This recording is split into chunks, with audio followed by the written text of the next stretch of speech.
Hello, and welcome back to Storytime Banned Books Read with Me. I'm Kathleen Francis, and this evening we continue our read of Margaret Atwood's The Handmaid's Tale. If you should hear any scratching or running about, that would be Cleo, wanting for attention.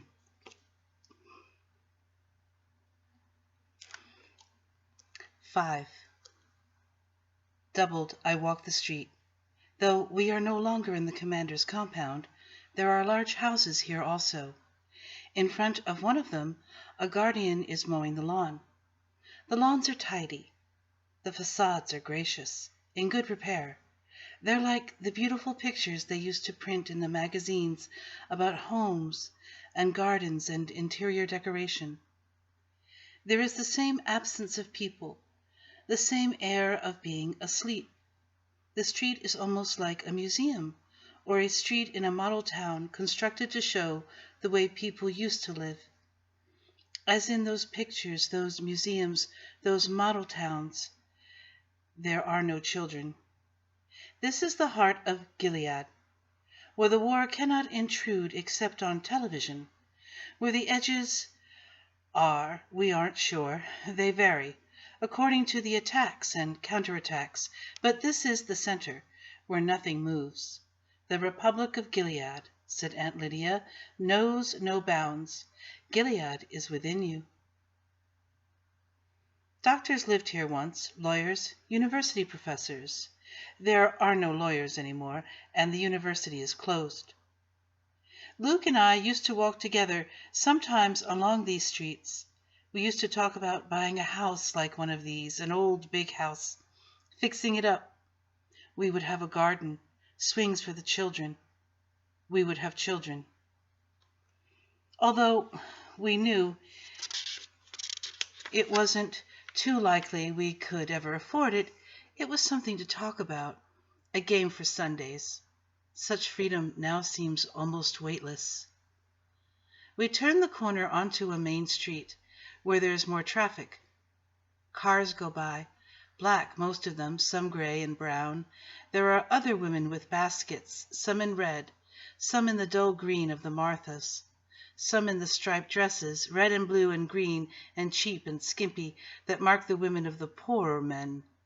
Econo wives, they're called. These women are not divided into functions. They have to do everything, if they can. Sometimes there is a woman all in black, a widow. There used to be more of them, but they seem to be diminishing. You don't see the commanders' wives on the sidewalks, only in cars. The sidewalks here are cement. Like a child, I avoid stepping on the cracks. I'm remembering my feet on these sidewalks in the time before and what I used to wear on them. Sometimes it was shoes for running, with cushioned soles and breathing holes and stars of fluorescent fabric that reflected light in the darkness. Though I never ran at night, and in the daytime, only beside well-frequented roads. Women were not protected then. I remember the rules that were never spelled out but that every woman knew. Don't open your door to a stranger, even if he says he is the police. Make him slide his ID under the door. Don't stop on the road to help a motorist pretending to be in trouble. Keep the locks on and keep going. If anyone whistles, don't turn to look. Don't go into a laundromat by yourself at night. I think about laundromats, what I wore to them, shorts, jeans, jogging pants, what I put into them, my own clothes, my own soap, my own money I had earned myself. I think about having such control. Now we walk along the same street in red pairs, and no man shouts obscenities at us, speaks to us, touches us. No one whistles. There is more than one kind of freedom, said Aunt Lydia. Freedom to and freedom from. In the days of anarchy, it was freedom to. Now you are being given freedom from. Don't underrate it. In front of us, to the right, is the store where we order dresses. Some people call them habits. A good word for them. Habits are hard to break. The store has a huge wooden sign outside it, in the shape of a golden lily. Lilies of the Field, it's called. You can see the place under the lily where the lettering was painted out when they decided that even the names of shops were too much temptation for us. Now places are known by their signs alone. Lily's used to be a movie theater before. Students went there a lot. Every spring they had a Humphrey Bogart festival with Lauren Bacall or Katharine Hepburn, women on their own, making up their minds. They wore blouses with buttons down the front that suggested the possibility of the word undone. These women could be undone or not. They seemed to be able to choose. We seemed to be able to choose then. We were a society dying, said Aunt Lydia, of too much choice. I don't know when they stopped having the festival. I must have been grown up, so I didn't notice. We don't go into Lily's, but across the road and along a side street. Our first stop is at a store with another wooden sign, 3 eggs, a bee, a cow, milk and honey. There's a line, and we wait our turn, 2 by 2. I see they have oranges today. Ever since Central America was lost to the Liberatos, oranges have been hard to get. Sometimes they are there, sometimes not. The war interferes with the oranges from California, and even Florida isn't dependable when there are roadblocks or when the train tracks have been blown up. I look at the oranges, longing for one, but I haven't brought any coupons for oranges. I'll go back and tell Rita about them, I think. She'll be pleased. It will be something, a small achievement, to have made oranges happen. Those who've reached the counter hand their tokens across it to the 2 men in guardian uniforms who stand on the other side. Nobody talks much, though there is a rustling, and the women's heads move furtively from side to side.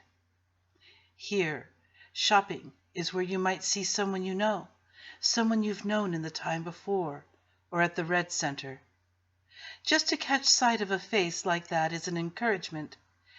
If I could see Mora, just see her, know she still exists. It's hard to imagine now, having a friend. But Ofglin, beside me, isn't looking. Maybe she doesn't know anyone anymore. Maybe they have all vanished, the women she knew. Or maybe she doesn't want to be seen. She stands in silence, head down. As we wait in our double line, the door opens and 2 more women come in, both in the red dresses and the white wings of the handmaids. One of them is vastly pregnant. Her belly, under her loose garment, swells triumphantly. There is a shifting in the room, a murmur, an escape of breath. Despite ourselves, we turn our heads, blatantly, to see better. Our fingers itch to touch her. She's a magic presence to us, an object of envy and desire. We covet her. She's a flag on a hilltop, showing us what can still be done. We, too, can be saved. The women in the room are whispering, almost talking, so great is their excitement. Who is it? I hear behind me. Offwain. No, Offwarren. Show off. A voice hisses. And this is true. A woman that pregnant doesn't have to go out, doesn't have to go shopping. The daily walk is no longer prescribed to keep her abdominal muscles in working order. She needs only the floor exercises, the breathing drill. She could stay at her house. And it's dangerous for her to be out. There must be a guardian standing outside the door waiting for her. Now that she's the carrier of life, she is closer to death and needs special security. Jealousy could get her. It's happened before. All children are wanted now, but not by everyone. But the walk may be a whim of hers, and they humor whims when something has gone this far and there's been no miscarriage. Or perhaps she's one of those, pile it on, I can take it, a martyr. I catch a glimpse of her face as she raises it to look around. The voice behind me was right. She's come here to display herself. She's glowing, rosy. She's enjoying every minute of this. "Quiet," says one of the guardians behind the counter, and we hush like schoolgirls. Offglyn and I have reached the counter. We hand over our tokens, and one guardian enters the numbers on them into the compubite, while the other gives us our purchases, the eggs, the milk. We put them into our baskets and go out again, past the pregnant woman and her partner, who beside her looks spindly, shrunken, as we all do. The pregnant woman's belly is like a huge fruit. Humongous word of my childhood. Her hands rest on it as if to defend it, or as if they're gathering something from it, warmth and strength. As I pass, she looks full at me, into my eyes, and I know who she is. She was at the Red Center with me, one of Aunt Lydia's pets. I never liked her. Her name in the time before was Janine. Janine looks at me, then, and around the corners of her mouth there is the trace of a smirk. She glances down to where my own belly lies flat under my robe, and the wings cover her face. I can see only a little of her forehead and the pinkish tip of her nose. Next we go into All Flesh, which is marked by a large wooden pork chop hanging from 2 chains. There isn't so much of a line here. Meat is expensive, and even the commanders don't have it every day. Offglyn gets steak, though, and that's the 2nd time this week. I'll tell that to the Marthas. It's the kind of thing they enjoy hearing about. They are very interested in how other households are run. Such bits of petty gossip give them an opportunity for pride or discontent. I take the chicken, wrapped in butcher's paper and trussed with string. Not many things are plastic anymore. I remember those endless white plastic shopping bags from the supermarket. I hated to waste them and would stuff them in under the sink until the day would come when there would be too many and I would open the cupboard door and they would bulge out, sliding over the floor. Luke used to complain about it. Periodically he would take all the bags and just throw them out. "She could get one of those over her head," he'd say. "You know how kids like to play." "She never would," I'd say. "She's too old, or too smart, or too lucky." But I would feel a chill of fear, and then guilt for having been so careless. It was true. I took too much for granted. I trusted fate back then. "I'll keep them in a higher cupboard," I'd say.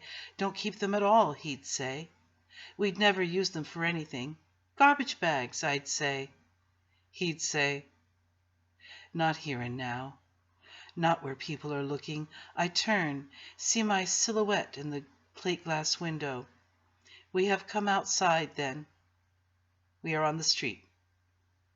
A group of people is coming towards us. They're tourists from Japan, it looks like. A trade delegation, perhaps, on a tour of the historic landmarks, or out for local color. They are diminutive and neatly turned out. Each has his or her camera, his or her smile. They look around, bright-eyed, cocking their heads to one side like robins, their very cheerfulness aggressive, and I can't help staring. It's been a long time since I've seen skirts that short on women. The skirts reach just below the knee, and the legs come out from beneath them, nearly naked in their thin stockings, blatant, the high-heeled shoes with their straps attached to the feet like delicate instruments of torture. The women teeter on their spiked feet, as if on stilts, but off balance, their backs arch at the waist, thrusting the buttocks out. Their heads are uncovered, and their hair, too, is exposed, in all its darkness and sexuality. They wear lipstick, red, outlining the damp cavities of their mouths, like scrawls on a washroom wall of the time before. I stop walking. Offglin stops beside me, and I know that she too cannot take her eyes off these women. We are fascinated, but also repelled. They seem undressed. It has taken so little time to change our minds about things like this. Then I think, I used to dress like that. That was freedom. Westernized, they used to call it. The Japanese tourists come towards us, twittering, and we turn our heads away too late. Our faces have been seen. There's an interpreter in the standard blue suit and red patterned tie with the winged eye tie pin. He's the one who steps forward out of the group in front of us, blocking our way. The tourists bunch behind him. One of them raises a camera. "Excuse me," he says to both of us, politely enough. "They're asking if they can take your picture." I look down at the sidewalk, shake my head for no. What they must see is the white wings only, a scrap of face, my chin, and part of my mouth. Not the eyes. I know better than to look the interpreter in the face. Most of the interpreters are eyes, or so it's said. I also know better than to say yes. Modesty is invisibility, said Aunt Lydia. Never forget it. To be seen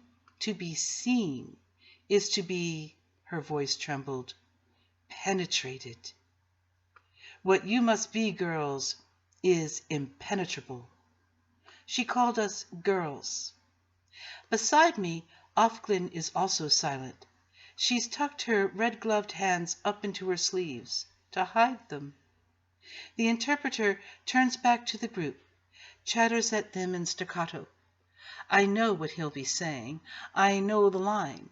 He'll be telling them that the women here have different customs, that to stare at them through the lens of a camera is, for them, an experience of violation. I'm looking down at the sidewalk, mesmerized by the women's feet. One of them is wearing open-toed sandals, the toenails painted pink. I remember the smell of nail polish, the way it wrinkled if you put the second coat on too soon, the satiny brushing of sheer pantyhose against the skin, the way the toes felt, pushed towards the opening in the shoe by the whole weight of the body. The woman with painted toes shifts from one foot to the other. I can feel her shoes on my own feet. The smell of nail polish has made me hungry. "Excuse me," says the interpreter again, to catch our attention. I nod to show that I've heard him. He asks, "Are you happy?" says the interpreter. I can imagine it, their curiosity. Are they happy? How can they be happy? I can feel their bright black eyes on us, the way they lean a little forward to catch our answers, the women especially, but the men too.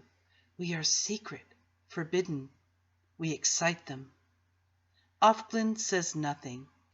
There is a silence, but sometimes it's as dangerous not to speak. "Yes, we are very happy," I murmur. I have to say something. What else can I say?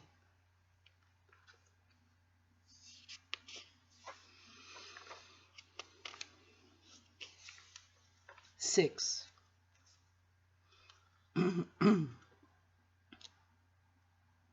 A block past All Flesh, Offglin pauses, as if hesitant about which way to go. We have a choice. We could go straight back, or we could walk the long way around. We already know which way we will take, because we always take it. "I'd like to pass by the church," says Offglin, as if piously. "All right," I say, though I know as well as she does what she's really after. We walk sedately. The sun is out. In the sky there are white fluffy clouds, the kind that look like headless sheep. Given our wings, our blinkers, it's hard to look up, hard to get the full view of the sky or of anything. But we can do it. a little at a time, a quick move of the head, up and down, to the side and back, we have learned to see the world in gasps. To the right, if you could walk along, there's a street that would take you down toward the river. There's a boathouse where they keep the sculls once, and some bridges, trees, green banks, where you could sit and watch the water, and the young men with their naked arms, the oars lifting into the sunlight as they played at winning. On the way to the river are the old dormitories, used for something else now, with their fairy tale turrets, painted white, gold, and blue. When we think of the past, it's the beautiful things we pick out. We want to believe it was all like that. The football stadium is that way too, where they hold the men's salvagings, as well as the football games. They still have those. I don't go to the river anymore, or over bridges, or on the subway, although there's a station right there. We're not allowed on. There are guardians now. There's no official reason for us to go down those steps, right on the trains under the river into the main city. Why would we want to go from here to there? We would be up to no good, and they would know it. The church is a small one of the first erected here hundreds of years ago. It isn't used anymore, except as a museum. Inside, you can see paintings of women in long, somber dresses, their hair covered by white caps, and of upright men, darkly clothed and unsmiling. Our ancestors. Admission is free. We don't go in, though, but stand on the path, looking at the churchyard. The old gravestones are still there, weathered, eroding, with their skulls and crossed bones. Memento mori. Their doe-faced angels, their winged hour-glasses to remind us of the passing of mortal time, and, from a later century, their urns and willow trees for mourning. They haven't fiddled with the gravestones or the church either. It's only the more recent history that offends them. Offglen's head is bowed, as if she's praying. She does this every time. Maybe I think there's someone in particular gone, for her too, a child, a man. But I can't entirely believe it. I think of her as a woman for whom every act is done for show, is acting rather than a real act. She does such things to look good, I think. She's out to make the best of it. But that is what I must look like to her as well. How can it be otherwise? Now we turn our backs on the church, and there is the thing we've in truth come to see, the wall. The wall is hundreds of years old, too, or over 100, at least. Like the sidewalks, it's red brick, and must once have been plain but handsome. Now the gates have sentries, and there are ugly new floodlights mounted on metal posts above it, and barbed wire along the bottom, and broken glass set in concrete along the top. No one goes through those gates willingly. The precautions are for those trying to get out, though to make it even as far as the wall, from the inside, past the electronic alarm system, would be next to impossible. Beside the main gateway, there are 6 more bodies hanging by their necks, their hands tied in front of them, their heads in white bags tipped sideways onto their shoulders. There must have been a men's salvaging early this morning. I didn't hear the bells. Perhaps I've become used to them. We stop, together, as if on signal, and stand back and look at the bodies. It doesn't matter if we look. We're supposed to look. This is what they are there for, hanging on the wall. Sometimes they'll be there for days, until there's a new batch, so as many people as possible will have the chance to see them. What they are hanging from is hooks. The hooks have been set into the brickwork brickwork of the wall for this purpose. Not all of them are occupied. The hooks look like appliances for the armless, or steel question marks, upside down and sideways. It's the bags over the heads that are the worst. Worse than the faces themselves would be. It makes the men like dolls on which the faces have not yet been painted, like scarecrows, which in a way is what they are, since they are meant to scare. Or as if their heads are sacks, stuffed with some undifferentiated material like flour or dough. It's the obvious heaviness of the heads, their vacancy, the way gravity pulls them down and there's no life anymore to hold them up. Their heads are zeros. Though if you look and look as we are doing, you can see the outlines of the features under the white cloth, like gray shadows. The heads are the heads of snowmen, with the coal eyes and the carrot noses fallen out. The heads are melting. But on one bag there's blood, which has seeped through the white cloth, where the mouth must have been. It makes another mouth, a small red one, like the mouths painted with thick brushes by kindergarten children. A child's idea of a smile. This smile of blood is what fixes the attention finally. These are not snowmen after all. The men wear white coats, like those worn by doctors or scientists. Doctors and scientists aren't the only ones. There are others. But they must have had a run on them this morning. Each has a placard hung around his neck to show why he has been executed. A drawing of a human fetus. They were doctors, then, in the time before, when such things were legal. Angel makers, they used to call them, or was that something else?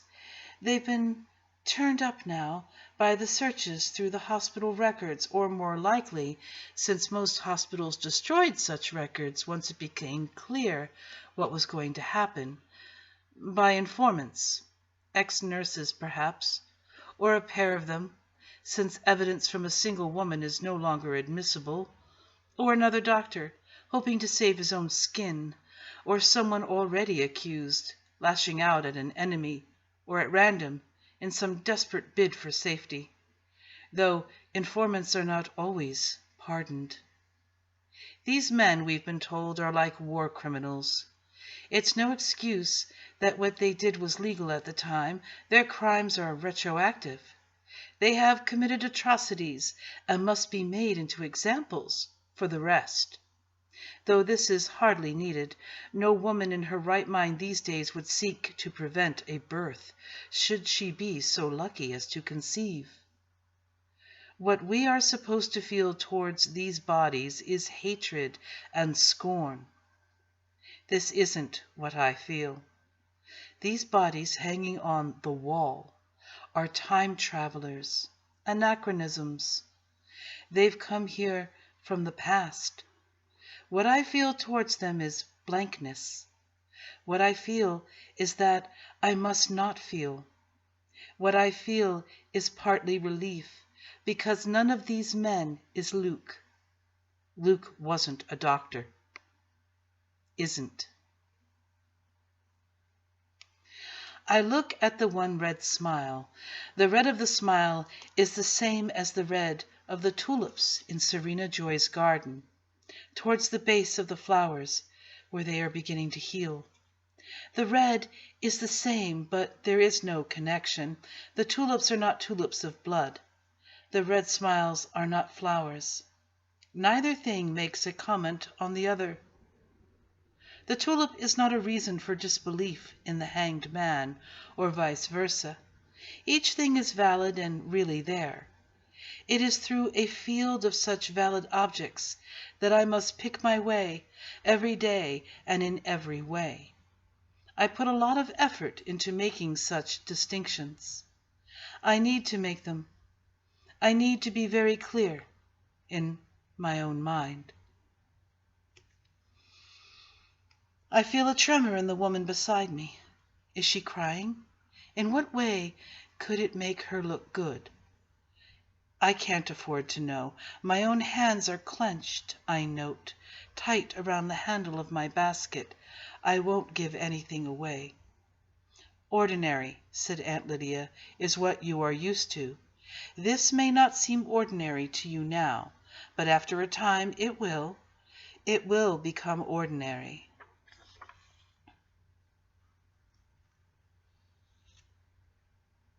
We'll stop there, and I thank you for joining me.